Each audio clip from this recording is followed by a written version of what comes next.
Morning. Good morning. Let me first tell you that I love your hair like that. That's how I like your hair. Yeah, it's still wet. It hasn't even dried yet. No, I like it all like wavy and curly. Crazy? Yep, I love it like that. It's very Sarah Jessica Parker from Sex and the City when she has like her crazy hair. I no longer like it. I shouldn't have said that. I know you don't like her, and I love her. I have nothing against the woman. I don't know her.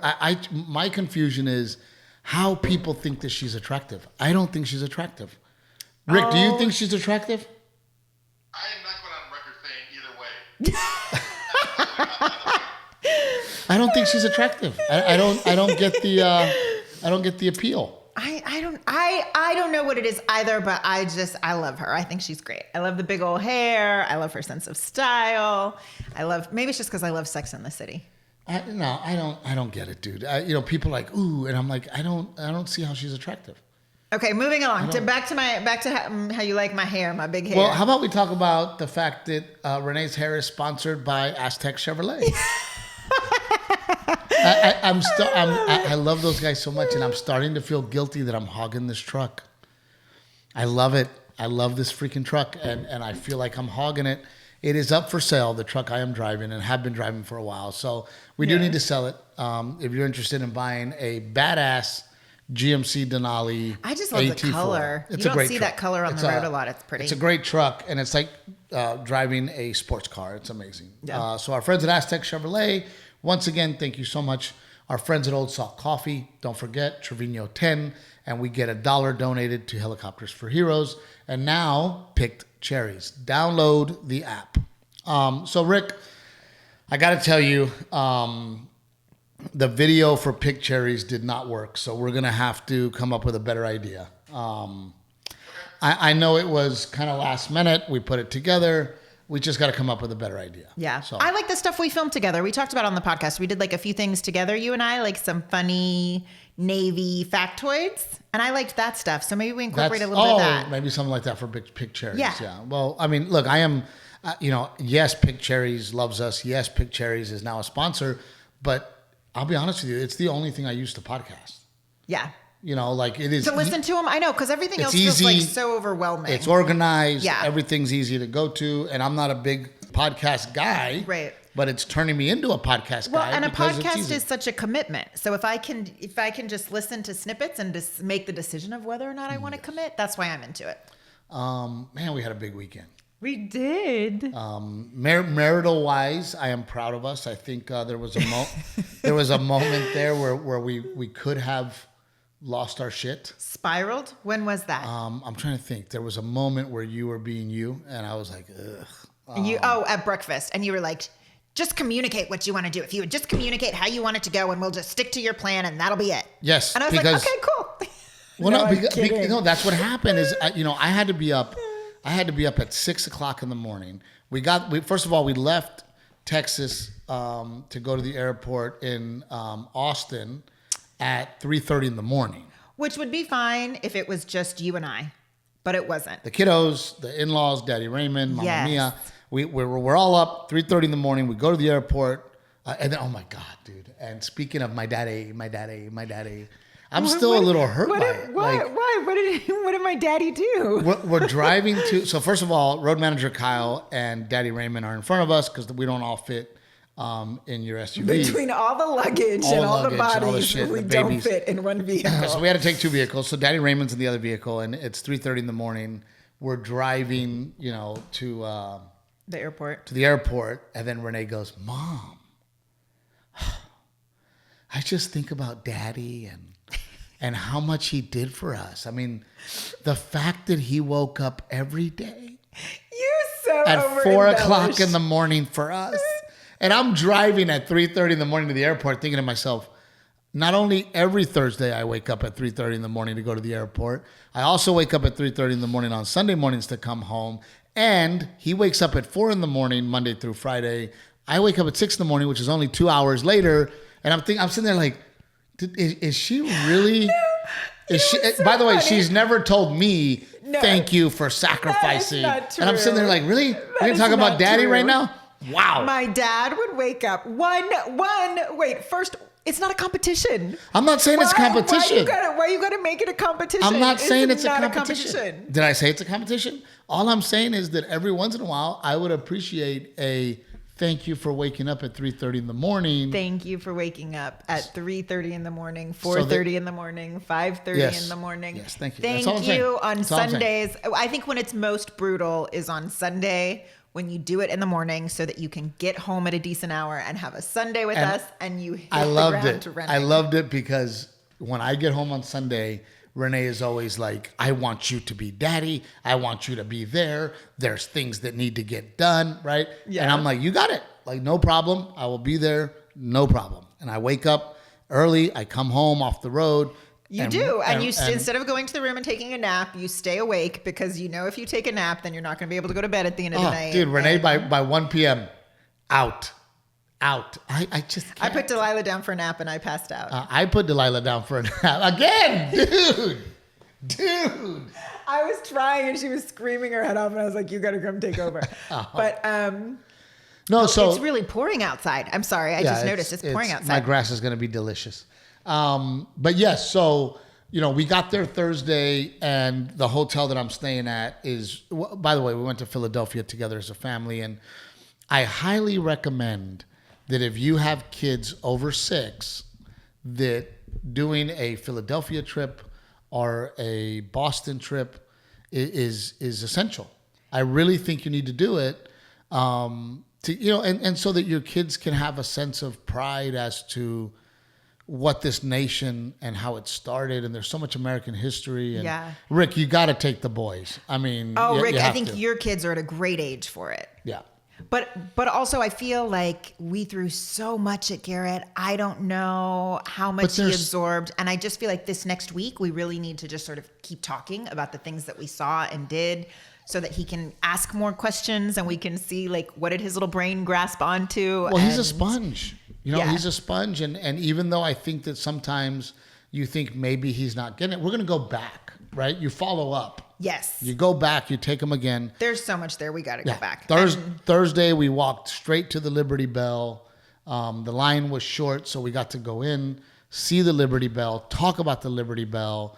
I would read all the things for Garrett as we were going through the Liberty Bell. We went to Independence Hall. We went to... No, that wasn't Thursday. That was the first day we got there. We threw our Independence Hall was the first day. We just threw our bags in the room and went out and we were like, let's walk. We'd been on a plane, we'd been traveling, sitting. So we were like, let's walk. And you walked us down to Independence Hall and we kind of wandered around Congress Hall. Yeah. I love American history. And I think that our children need to have a sense of pride as to what this country truly is. Yeah. And what struck me on this trip when we were sitting down listening to the people talk about Congress Hall, when they said for the first time in the world history, power was released by George Washington to Adams peacefully. Willingly. Yes. And then democracy was born. Yeah. And when you think about, wow. And she talked about the woman explaining it all did such a great job. She was like, not only were people celebrating and feeling the epicness of that moment in the hall that we're sitting in. We're sitting in, chairs, replicas, not the actual ones. And then she talks about... But we're sitting in the actual everyone hall. In the yard, the outside. She's like, there were just so many people gathered to like see and experience that moment. And when she said, like, I don't know, when she said that, I kind of got chills all over my body. No, this country is really special. Yeah. And I'm not, again... There's so many countries in the world that are great. Yeah. But when you find out that democracy was born in Philadelphia and the United States of America, man, what a cool thing to be proud of. Yeah. And I think that our kids need to be proud of this country and realize that, like every country in the world, that, there's things in history that happen that we're not proud of, but we continue to grow, we continue to move forward. Yeah. And we continue to try to be better. So they've done such a great job of preserving, Philadelphia has done such a great job of preserving their history. And then to find out that second to France. It is the #1 art place in the world. Yeah, there was so much French art in the museum. Crazy we went to the museums art museum everywhere. Garrett kept calling it the Rocky Museum. We went to the Rocky Museum, And it's funny because here you have this statue of Sylvester Stallone, the Rocky statue, and then across the street is an amazing... It's huge, by the way. That statue is huge. Of course. With him with his arms up in the air. But across the street is this beautiful statue of George Washington. And nobody's taking a picture with George Washington. Nobody's selling merch in front of the No. You go to the Rocky thing, and then there's these dudes with suitcases, and they're selling street merch, and there's a line around the thing. But man, we had such a great time. I love it, And we brought your dad and your mom. I want to go back. We need to go back. I want to go back. We did the on and off bus tour, and you know what? I recommend that because I know people are like, oh my God, that's so cheesy, the on and off bus tour. It's great. You learn so much. But if you get a good tour guide, like our first guy, you get a lot of little cool tidbits. And also with the kids and the senior citizens, the fact that we had both, it's easy and convenient. And, Delilah learned red light, green light, and stop and go while we were sitting on top of the bus. And I was able to keep her entertained. But we still got to all share that same experience and see a lot of the city. And it's an on and off. So if there's a site that you want to see, jump off. If you want to get off and eat, get off and eat. Yeah. And I mean, China, if it had just been you and I, we would have done that. We would have gotten off and had lunch. Oh my gosh, dude, you pull into Chinatown and the smells. I mean, you're like, oh my God, it smells so good. Yeah. We definitely would have gotten off and eaten. So highly recommend the on and off bus tour. Very convenient. I learned a lot from the gentleman that was giving us the history, our guide. Great. So so that was Thursday night, and then Daddy Raymond wants to go to the casino. So, and I do too. I'm not saying it's just Daddy Raymond. And it's great when I hang out with Daddy Raymond because when I go to the casino with Daddy Raymond, not a peep out of Renae, not a peep. So we go Thursday. We don't do too well. We lose some money, and then Friday morning I stayed there with your dad till 2:00 in the morning. And then Friday morning, I had to wake up at 6 a.m. To go to radio. So then, I wake up at 6. This is where we almost had a relationship meltdown. I wake up at 6 in the morning. I go do radio, which is about 20 minutes away. Oh, I'm sorry. I have to interrupt. Did you? Because I read something and the look on my face must have just shown. Mom, text me something. I don't know what she is reading, but I don't know if I don't think it's Wikipedia. I don't know what it is, but it's talking about me. Steve Trevino has a wife. She is Renae Trevino, and she is 43 years old. My mom texted me. She said, they made you older. I don't know who typed that, and I don't know how I get that shit corrected. You better find out. That is not okay. You better fix that shit, because you are 24. And everybody knows that you're 24. Sorry, I didn't mean to interrupt your very good story. Well, no, you scared me. And I'm like, holy shit, dude. Like, what happened? Did a tornado hit? Like, what happened? A natural disaster. Yes, it's a natural disaster. So this is where the relationship meltdown almost happened. I'm at radio from 6 a.m. till 9 a.m. Afterwards, I would like a real cup of coffee. So we stop at the Starbucks, and I'm thinking to myself, well, it's already 9. That way... Renae, which by the way, I'm telling you this story because we almost had a marriage meltdown, and number 2, it inspired a joke that we wrote this week. So then, I think to myself, well, I'll just grab some coffee. I'm 20 minutes away. Let me get some of those egg bites, at the Starbucks. Mm-hmm. And of course, I call Renae and I go, hey, on my way back, communicating. I'm at Starbucks. Don't worry about us for breakfast. And then what do you say? I said, we've been waiting for you. You guys have the car. I didn't say that, but I said, we've been waiting for you. If you eat, then we will not have eaten.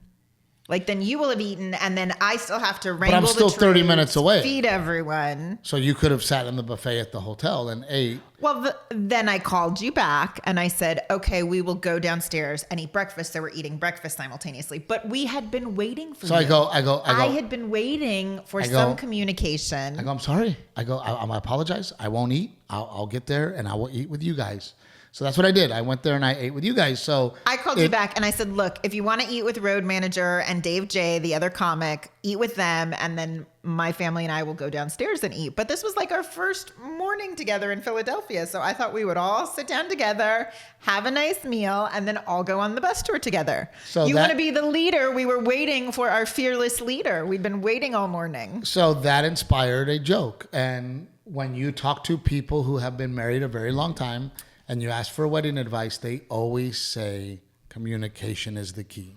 And what that means is that your wife has a plan in her head as to how the day is going to go. You also have a plan in your head as to how the day is going to go. Your way is wrong. And it is your job to say, hey, honey, how would you like today to go? And then she tells you how the day is supposed to go. And then you are supposed to execute and support her in her endeavors of making a perfect day. So that's why it inspired a whole new bit that we're going to be doing on stage. But no, but you know what? Dave and I were talking backstage while you were on stage. Dave and I were in the green room and we were talking, and he was like asking me questions because now he's going on the road with you pretty regularly, you know, and he has 4 kids. And he said, you know, I was having a conversation with my wife. She's like, and I'm coming to the realization that like this navigating this traveling thing and like the balance of, it was interesting to have the conversation with him about the balance of coming back off the road and sort of that transition, you getting know, back into the swing and I of said, things, he was telling me how she feels about it. And I was like, I think that the way she feels about it is normal. I was like, when I talk to, you know, Randy's wife, when I talk to, other women who have husbands on the road, we all kind of feel the same way. Like there's a system that works that we manage when you're gone. So come and jump on the train. You know what I mean? And just go with the... Yeah, I know what you mean. I've learned. You've taught me. With the moving train. But she said the same thing. It also made me feel better to hear him say, like, she said the same thing. She's like, we don't want to be rude about it, but like, it's almost easier. It's like one less opinion that we have to take into consideration. Like the little kids, I've always said boss it. them around and tell them what to do. I have and always said it. If I want to be happy, do what Renae wants without saying a word, and we will all be happy. No, that's not the point of this. I think every guy feels that way. I think every guy feels like the only way we don't fight is if we jump on your train. Not even jump on it. We're not allowed to jump on it and ride with you. We are supposed to be behind it, pushing the train to go faster and better. So that was Thursday. Friday morning we woke up and the plan was to hit the tour, see the Rocky Museum. Yeah. And that's what we did. And by the way, so I love Philly. Philly has a grit, a historical feeling about it, right? It's a beautifully preserved city when it comes to history. There's cobblestone roads. It's just a great... Like, even as we talk about it, I'm like, I want to go back. I want to see that one street that was like, you could get off. I forget what the street is called, but it's like all the old buildings and the cobblestone streets, and a bunch of artisans and famous people lived there, and the homes are so well preserved. I want to go back and walk that. So I love it. I love the town. And all the people that came to the shows were amazing, and the comedy club was amazing, and the staff was amazing. However, I've never experienced such craziness. And when I say that, like with the employees, people were rude as shit. The employees were rude, or people were rude to the employees? The dealers were at the casino. I thought you were talking about at the comedy club. I was like, I didn't think they were rude at the comedy club. Oh, no. Oh. The dealers at the casino. Just in general. Rude.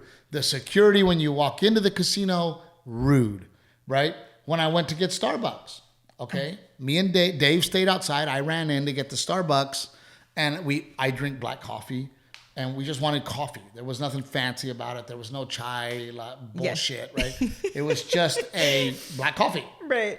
So I ordered 2 black coffees, and I step off to the side, and I'm watching 3 or 4 people with fancy drinks that were behind me getting their name called. Right? And you're like, literally, you just go, give me my drip and let's go. And I'm sitting there like, okay, well, I'm also not the kind of guy that...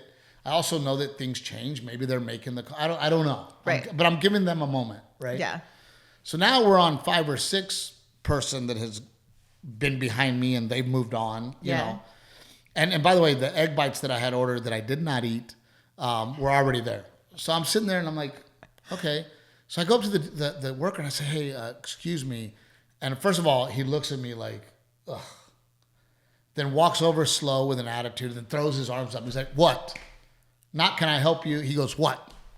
And I go, hey, man, I ordered 2 black coffees. And I go, several people have gone in front of me. And he goes, ah, and then turns around and walks off.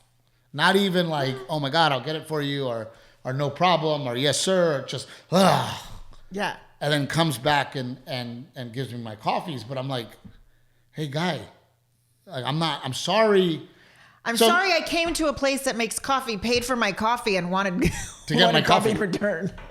But everybody we dealt with had this "you're bothering me" attitude. I don't think I've ever had I felt like our waitress was chastising us at Dave & Buster's. Yes. Like I was afraid to place my order. That's what I mean. You were afraid to place your order. I was like, is this Dick's or Dave & Buster's? Like you were afraid. Your dad was like, I asked for tea a while ago, and she's like, I mean, and you're just like, what's happening? Yeah. And it was at first, I thought it was an isolated incident at the Starbucks. Right. And then it was everybody I dealt with had a fuck you, why are you bothering me attitude. There's got to be a reason that exists, that there's like a culture of that. Dude, and not only that, like everybody's on edge. Everybody was ready to fight. Everybody, several times at the casino, 4 or 5 fights almost broke out at our table. Yeah. At the table that we were playing at. Several and the table behind us, several fuck you and let's right. go. Kyle was playing poker. 2 dudes ended up outside fighting. Yeah. So Friday night after we do the tour, after we eat a nice lunch, we do the whole thing. I go do 2 shows. And then afterwards we go to the casino again. My folks went to the first show. Yeah, your parents came to the first show. They really enjoyed it. And we go to the casino again. We kill them. I mean, we start hitting it big. At the end of the night, I freaking banked. Your dad banked. We didn't want to leave because we were killing it, right? Yeah. So we end up leaving like at 3 a.m. It's like 3 a.m. We have to go. Kyle has to go check out his chips. We're kind of sitting there waiting to leave. Dude walks in. There's metal detectors.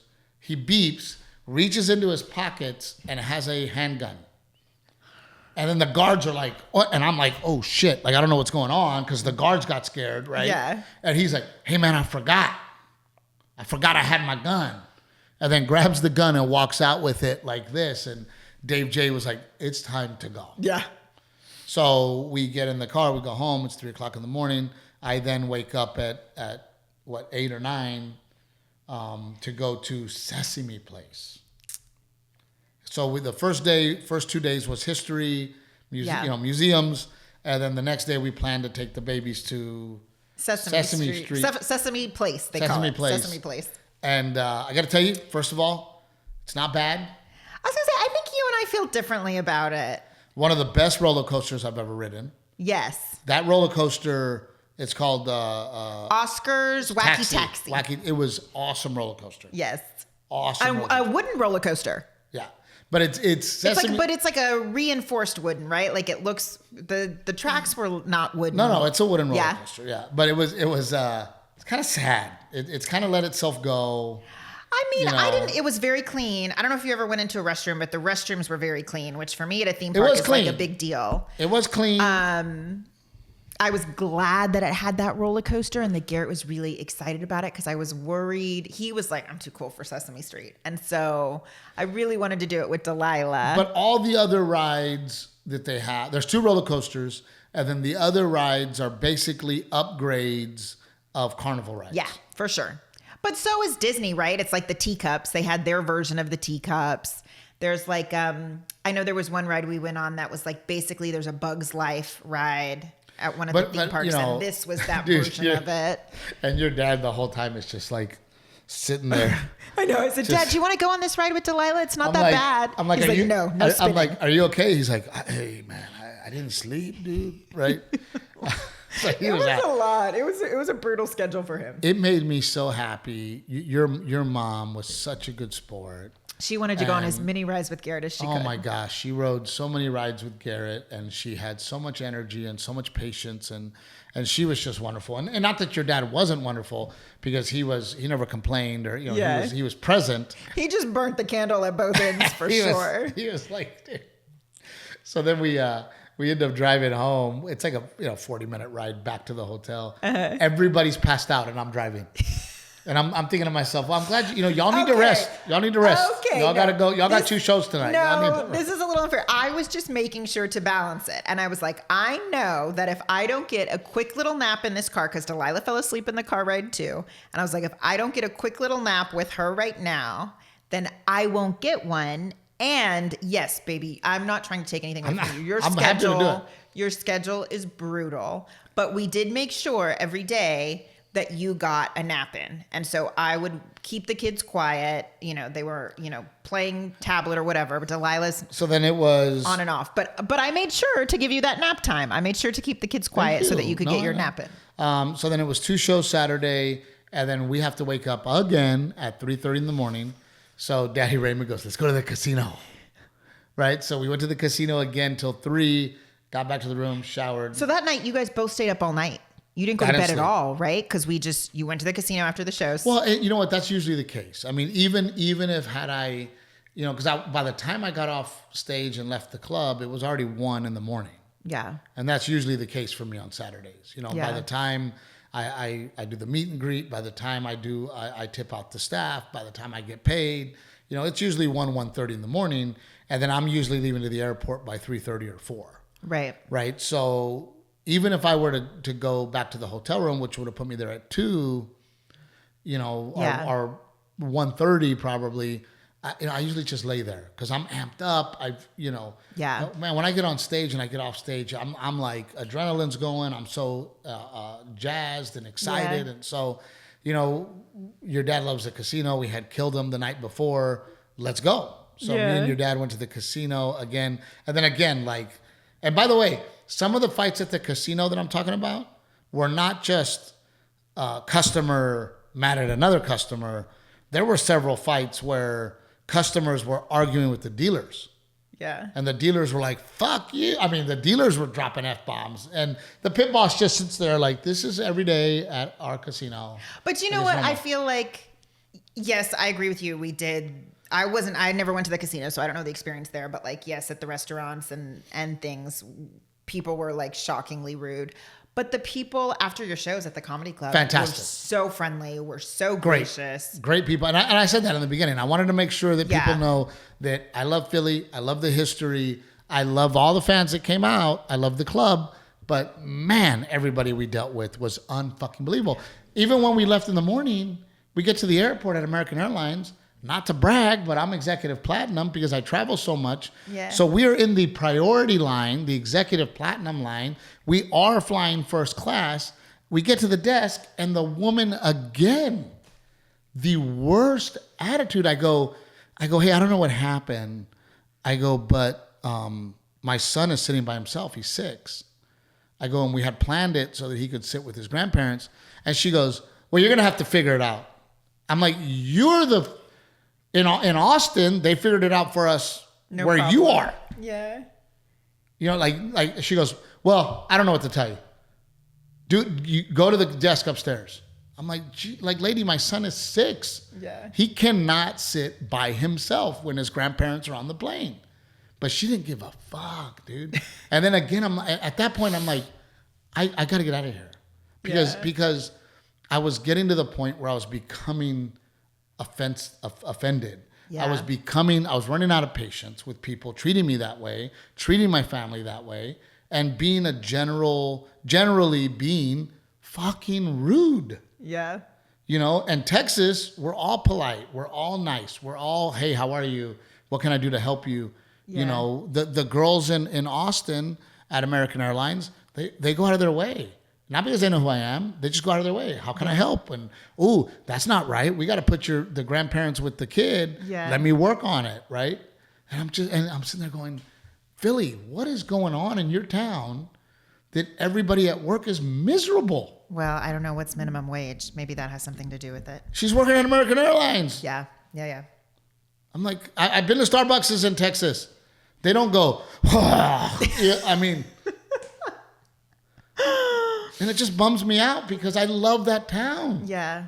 I love the city, but the people that I encountered in customer service were the fucking worst. Yeah. And it bummed me out. Yeah. You know? So. But we're still going back. No, we're going to go back. And hopefully, you know, the whole family's going to go to Boston. Yeah. We want to go to Boston because I think that'll tie it all in. Well, you know what I was thinking, because we showed Garrett. I was about to call Garrett Steve. I do that often. I don't know why. He got to see Congress Hall, what it was. I would really love to be able to show him DC at some point and him to see what that space looks like now, to kind of connect the dots. Right. I think that would be cool. Well, I mean, again, I still think he's 6, 6.5. Yeah. I still think he's more a little on the young side. Yeah. To truly grasp all of it.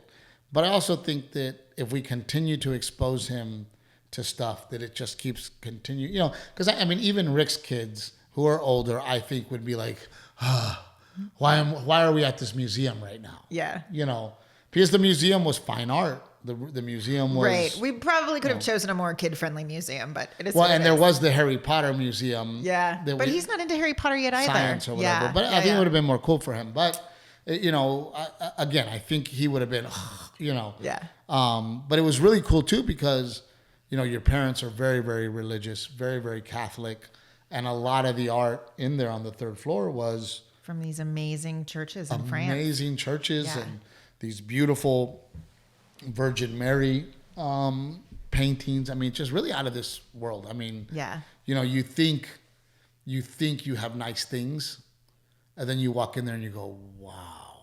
I mean, it is really the craftsmanship. I mean, wow. Yeah. Really blows your mind, and it really makes you understand why some of that is hanging in a museum and in not somebody's house. Yeah. Right? Yeah. Because it really is just. But then also mind-blowing, right? To think that like some of these, like you'll read the plaque and it was like purchased from such and such family's private collection. And you're like, yeah, that's mind-blowing.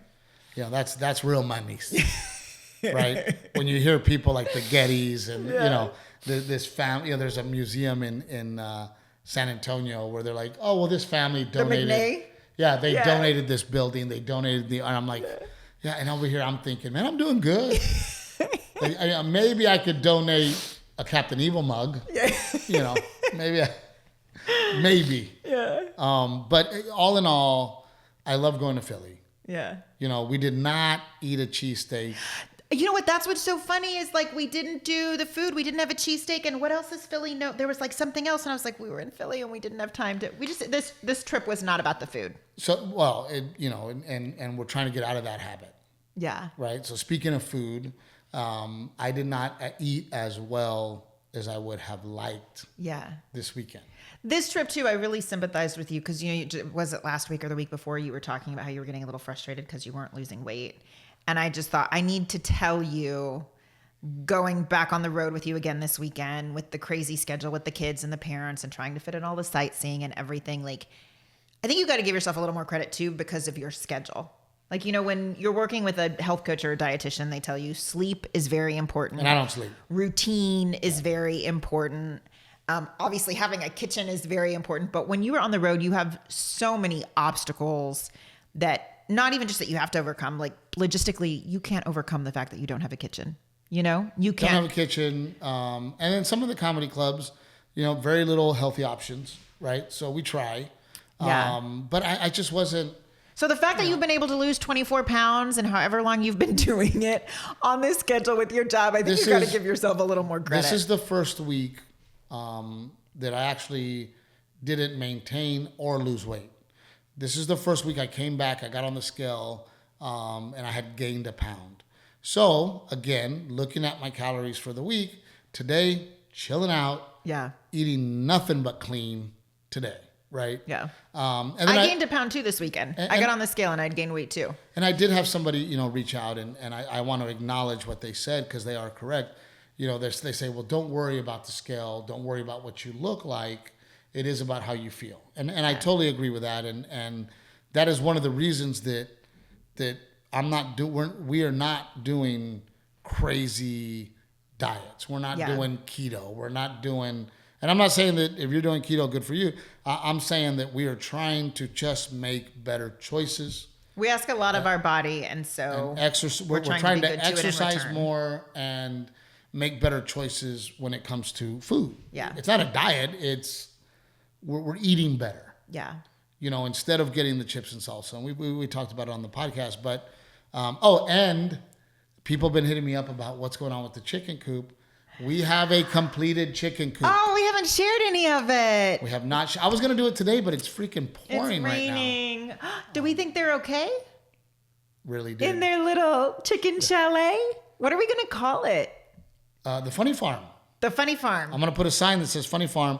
One of the chickens was named by Garrett, James, and Mila, Garrett's little friends, and they're going to call it Cluck. And then the other one I named Gimpy because it limps. So it's Cluck and Gimpy. And there are two chickens. I know they gave the other one a name, but I couldn't understand what they were saying. And I thought Cluck was cute because they said Cluck, and Delilah started going Cluck, Cluck. Yeah. And I was like, okay, that one's going to stick. Delilah still doesn't know what's going on with the chickens. Like, I would grab one and she'd just be like, and she put a finger on it, right? So we're going to have to teach her. And then they already laid eggs. Yeah? Yeah, we had 3 eggs already laid, and we're all, I was excited about it. So I'm going to share that. We should both share it. Yeah. On our social so you can see. And you know what I want to get for the coop? I haven't been able to find one. I want to get like a little church steeple. Don't they have like a little kit that's like you just like a little topper? We just need a little topper for the top of the chicken coop. Give us. One more, baby. Tell me what you want. We have the bougiest chicken coop on planet Earth. It is not have you been on Pinterest lately? Clearly you don't spend enough time on Pinterest, Steve Trevino, because that is not the bougiest chicken coop. It's a nice chicken coop when all of our parents go, can I live here? I'll live in the chicken coop. It is a very nice chicken coop. Yes. It is a very nice chicken coop. It still needs electricity. We're working on getting the power in there. A couple heat lamps. Oh yeah, the light fixture in the front. Couple heat lamps, a fan for the summer. I can't decide if I want to paint the windows or not.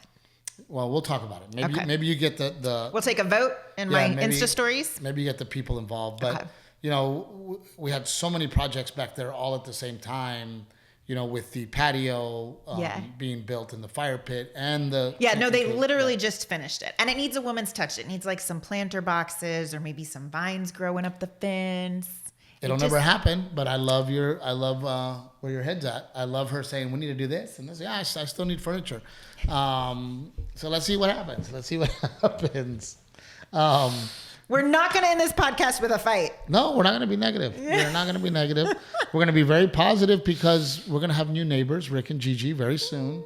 And and they can't come over with us fighting all the time. Yeah, Rick and Gigi think we bug them a lot now. Yeah, wait till they're neighbors and we need sugar and butter and. No, I don't cook. We don't need those things. Dude, all I know is that if Rick and Gigi move next door, and I think Rick will attest, there will be smoke coming out of our backyard 24/7. We're cooking the meat at your house or mine. Yep, we'll be smoking meat almost every single day for you ladies. But it was fun, and it is hard with the kids. It is. I mean, I was tired yesterday. I was tired. You did earn my sympathy, and not. It's like checks and balances. You earned my sympathy. This weekend was exhausting. I was worn out. Well, and it was tough, but it was fun. It was a lot of fun, and I don't know. I have talked about it in the past on the podcast, and. People ask me all the time, how do you do it? How do you not sleep? How do you wake up? How do you have energy? How are you constantly working in the yard? How are you constantly working out? How are you constantly You have an insane amount of energy that is not normal. It is self-hypnosis. I know you always say that, and you're like, Renae, you got to do it. I just haven't. The brain is a very powerful tool. Yeah. And I have convinced my brain that I am going to be productive. I'm going to be productive, I'm going to be positive, and I'm not going to be tired. Yeah. And I have convinced my brain of that. And, when I get on the plane at 3:30 in the morning after not sleeping at all. Yeah. And I'm going to sleep on the plane, and I know there's 2 hours of sleep there. I self-hypnotize myself as I'm going to sleep to wake up and be ready to go. That is one thing you do have. And I think that's a talent and a skill that not everyone has. And I don't know if it's your self-hypnosis that allows you to do that, but you can nap. You can, like every day you took a nap and you were able to do that and then wake up and go and do your set and not be like a groggy mess. And on the plane, you immediately get on there, you tie your hoodie, you know, and you got your hat on, you black yourself out before the plane's even taken off. You are out. And then you wake up and you're like, go. But that ability to like shut your body down and start it back up is crazy. Self-hypnosis. You know, if you want to be driven and you want to be productive, I hypnotize myself to be that. Well, they say meditation, right? Like meditation is a really powerful tool for making your goals and things come true. I feel like I'm such a student. Maybe I need to read a book about hypnosis. Rick, do you practice any of that? Absolutely not. In fact, when I flew with you, the fact that you can just shut up, like you'll be talking, and then it's like a switch goes off. It's like, all right, Steve's done. I'm out. It is crazy, right? He literally like closes himself all up, shuts it down, and he's out. Well, and I've also been doing it for 20 years. Yeah. You know, I am about to hit 1 million miles on American Airlines. Yeah. 1 million miles, right? It tripped me out that last year, and this is just Marriott's, you know, last year. This weekend, we didn't even stay in a Marriott. Yeah, I forget how many days it was, but I was like, holy crap, that's a lot of weeks of my life this year. Yeah. At a Marriott. Because it shows you how many, nights that you've spent in the Marriott. But, you know, and I used to be embarrassed to tell people that I would self-hypnotize, you know, and now it's like, look, it's what I do. Mm-hmm. It's how I'm able to be productive. It's how I'm able to constantly be working, constantly be moving, constantly pushing my life forward in a positive way. Yeah. You know, but, you know, when people go, man, that guy is driven. That guy's driven. You know, it really is all mental. Yeah. It is really mental as to, do you want to be successful? Do you want to be better? Do you want to be, then you have to tell your brain that I'm going to be better. Yeah. I'm going to be successful. I'm going to do these things. And, you know, that was something that was really special hanging out with Garrett. But it's the skill of being able to do that.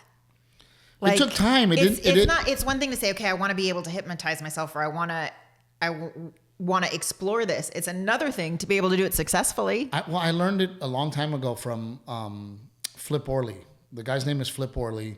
He is a hypnotist comedian. Which is so crazy and weird and bizarre. So before I met him, I was like, hypnotizing? What bullshit. Yeah. What a crock of shit. You know, but I'm like 20. I'm like, what? So this guy would come in, he would do 2 weeks, sell out all the shows, and I'm like, oh my God, it is real. Is he still around? Does he still do this? I'm pretty sure he's still around, but I mean, I would watch him hypnotize people and go, oh my God, it's very real. Where does Flip live? Now I'm like, can we get Flip to be a podcast guest? I would love to, because it is unbelievable what he's able to do. And I remember seeing when I was in high school, my stepdad, Arthur Gerber, took me to go see The Amazing Kreskin. Had you ever heard of that guy? What is that? Rick? Oh, yeah. There's a great documentary on him, too. Dude, this guy, I watched him hypnotize people on stage and when I was in high school, and I was pretty impressed, but I didn't believe it. I thought it was a trick. Rick, where's the documentary on? I think you can watch it on Netflix. Okay. So this guy, let's watch it tonight. Yeah, we should. Okay. And so then I see, you know, Flip Orley do this week after week after week, and then, you know, getting to hang out with Flip Orley. And then Flip is the one that introduced me to self-hypnosis. Because at that time in my life, what a lot of people don't know is I've had back surgery, and I have a lot of back pain. And at that time in my life, I was dealing with it with alcohol and hydrocodone. I was a pill popper, you know, but I would get them legally because I'm my back pain. Yeah. And I've not, since then, have not been on any type of pain medication. Since then, all the pain medication that I use is right here. Yeah. You know, and Flip taught me how to hypnotize myself to deal with pain. And ever since he taught me that, I then learned more about it and realized that, I can hypnotize myself to do anything. Yeah. And be motivated when I wake up and be somebody that is productive. And it's crazy how the more that I do it, the less and less TV I watch. The more that I'm like, even Sunday when you took that nap, I was going crazy because I'm like, I want to go do something, but I can't because I'm taking care of Delilah. But I went over and helped Chris, our neighbor, move. Yeah. And did that for him. Yeah. But please look into it if you're interested in it. If you deal with pain, it definitely works. If you want to be a more motivated person, a more hungry person, a more productive person, it really, really works. Yeah. And I taught Timmy about it, and Timmy's like you where, I explained to him how I do it, and that didn't work for him. So he then went and did a bunch of research on it. I was going to say that. I think that's where I'm at. I need to read it and absorb it kind of on my own. And then he figured out his way of doing it. And Timmy has become a very productive guy. Yeah. And he always tells me all the time, he's like, man, I thought it was bullshit. He goes, it works. It really, really works. Yeah. And it, it's the secret. So going back to, having that moment with Garrett, when we were waiting in line to get on the roller coaster. Uh-huh. It was so cool that Garrett looked at me and said, Dad, let's build a roller coaster in the backyard. Build me one. Yeah, he said, like, Dad, can we build a roller coaster in the backyard? Like, it was totally normal. And that, to me, made me so happy. Yeah. That he thinks anything is possible. That's so valuable. Right? That I showed him, and we have showed him, anything is possible. Because he wasn't joking. Yeah. He was not kidding. He was like, maybe if I throw this out there, Dad'll really do it. But he also he totally was. He also knows I'm a hell yeah. Let's go. Yeah. Right? So he looked at me and goes, Dad, can we, so then Renae goes, there are people who do this for a living. That's a job. That is a job. I said, if you want to be an engineer, they create roller coasters, blah, blah, blah. They design them. And then Garrett, the same moment, and made me proud, Garrett looked at his mom and goes, nope, I'm going to be a singer. And he tells me all the time, I'm going to be a baseball player and a singer. But it is the, I'm going to do this attitude. Yeah. Rick, do you, you're a very successful man. Do you feel that you had that attitude or how did you feel that you became successful? Later in life, I think, kind of somewhat off topic, I think sports plays a lot to do with that. When, if you practice hitting and then all of a sudden you hit a home run, you realize you can do it. So it's that kind of mentality of keep doing it. And then when I got older and I was failing out of a lot of things, I just kind of went back to sports and said, let me just keep practicing until I get it. The wins, those wins make you, it's the momentum of the wins that's encouraging. But also, Rick, what I'm hearing too is the grit and the never quit. Yes, 100%. Where do you think the grit and the never quit comes from in you? It's probably fear of failure more than anything. Yeah, I have a huge fear of failure, and sometimes I feel that I'm not as successful as I could be, also because of that fear. Do you? I was going to say it's like right, exactly. It's like the balance of this perfection. You're such a perfectionist that you don't take a stab at anything, right? It prevents you from trying things, but also the fear of failure is helpful as well sometimes. But there's also a great feeling, or not a great feeling, but there's also something really special about I don't have a choice. Yes, for me, there was no safety net. There was not a backup plan. There wasn't a backup plan. I didn't have a choice. Mom and Dad are not paying my rent. Mom and Dad have never paid my rent. My dad made it very clear that if I wanted to be a comedian, he will not pay my rent. Even if I wanted to go to college, he probably would have helped me with college, but not rent.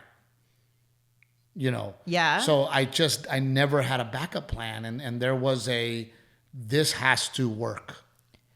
That's interesting that you said that even if you had wanted to go to college, you don't think he would have helped you pay your rent. He would have helped you pay for the tuition. I think he would have helped out with. I think Dad would have helped out with college. But either way, with what you just said, I think that then in that case, it must have made you seriously consider what do I really want to do? Because I've got to commit to it. Well, because either way, it's going to be hard and I'm going to have to work for it. And we've also, in my opinion, and it's just my opinion, I think we've also put a lot of weight on college. And I think that there are so many other... Who is we? You and I? Society? Oh. I think society has sold this, and it happened to me growing up. Got to go to college. You want to be successful? Go to college. I think there was a time where that was a big thing. Got to go to college. And you know, I know a lot of very successful men and women that didn't go to college. Some of them went to technical schools. You know, Tim, my brother, my cousin, you know, we grew up together. Tim did a 2-year technical college. Very successful man. Hardworking guy, very successful. You know, our air conditioning repair guy. You know, all these guys and girls that do things other than college, there's so many other things you can do that will lead to success. Yeah. You know, I tell people all the time, man, like, and we talked about it in the podcast before, hard work and determination will make you very successful. Whether you're working at a McDonald's or, you know, poor McDonald's, they're always the example, right? Yeah. But, you know, it's hard work and determination, right? Yeah. So, you know, I don't know how we ended up on hard work because everybody gets so annoyed with me that I talk about hard work all the time. But it's just so important in my life, and I hope that I hope that somebody gets inspired. That's all. Yeah. Well, it started with hypnotism, which I think it was a really cool place for this conversation to go. Yeah. I had no idea when we started this podcast we were going to end up talking about hypnotism, but I thought that was cool. But there are videos of Flip Orley on YouTube and stuff where he's actually it's the funniest shit in the world, dude. Like he'll be like, you're going to wake up and it's going to be cold. And you can't understand why it's so cold in here. And they wake up and you see them like, I mean, all of them. And they're like... The whole audience? The whole audience. I mean, not the whole audience, the people on stage. Oh, right. All the people on stage. There's like 10 of them, and they're like... Yeah. You know, they're like, excuse me, it's cold in here. I mean, it's the funniest. He'll go, I'm going to give you this drink of water. You were a bottle of water. You were so thirsty. You're so thirsty. But when you wake up, you're so thirsty, but you can't take a drink. And they're like... And it's the... Rick, have you ever seen this stuff before? Yeah, it's awesome. I mean, I always am skeptical of that stuff, but when you see it in front of a crowd, like, why would these people act like that? Well, and not only that, they don't care that we're laughing. They're hypnotized, so they have no idea that, you know, and most people, when you get laughed at, you shut down. Yeah. You stop doing what you're doing. Yeah. And you shut down. Yeah. These people, they're trying to drink the bottle of water, and it's the funny. I think he's been on, like, you know, some of the daytime shows. But it is the funniest thing, and that's when I realized, like, oh my God, there's something to this. The brain is so very powerful, you know, and you know, you look at the Tiger Woods documentary. His dad would use hypnosis on him. You know, and I use it in a small way with Garrett. You know, and you know this. I put Garrett to bed every night that I'm home, and every night I tell him, close your eyes. I want you to think about what you want to do and what you want to be in life. And then I repeat over and over, hard work and never quit. Trevino's work hard and we never quit. Trevino, and I just do it over and over and over and over again. And he falls asleep while I'm rubbing his hair to him thinking about what he's going to be in life, and the words work hard and never quit. You know, so on that, I wish you all the best. I hope you work hard and never quit. To all our sponsors, from Aztec Chevrolet to Old Salt Coffee to Pick Cherries, thank you so much. We love doing this so very much. To all the people that came to the shows in Philadelphia, thank you. And to all of you in customer service there, fuck you. We got to go. Bye.